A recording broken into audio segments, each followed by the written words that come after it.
अस्सलाम वालेकुम नाज़रीन, महरान टीवी न्यूज़ में वाक़े बलिकार माहिया फराशा सबका पेरैंक नज़र हेडलाइन ते। ईरानी सदर मसूद पेज़ेश्कियान चयो आहे त ईरान फाते बणिजी साम्हूं आयो आहे। इसराइल जो रद्दअमल सबूत आहे त असीं फाते आहियूं। ॿी धुर मामले जी पासदारी कई त मुश्किलातूं हल थी वेंदियूं। ईरानी सदर जो वधीक चवणु आहे त सयूं करण लाइ वेंदड़ सुप्रीम लीडर खां मुंहुं न मोड़ींदासीं। अमेरिका जो नायब सदर जेडी वेंस मुआहदे ते सहन लाइ जनीवा वेंदो। डोनाल्ड ट्रम्प चयो आहे त मुआहदे जी तक़रीब में हू पाण शरीक थी सघे थो। हुर्मुज़ वारो लंघ जुमे जे ॾींहुं मुकमल तौर खुली वेंदो। पंहिंजे बयान में अमरीकी सदर वधीक चयो आहे त ईरान उहो न करे जेको नाहे करणो।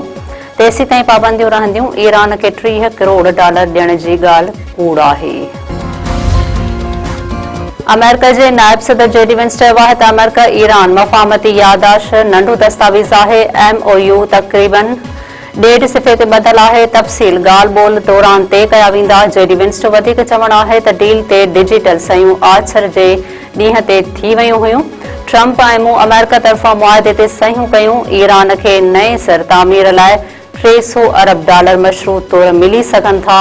ईरानी असासनि जी बहाली मुआहदे जो हिसो नाहे।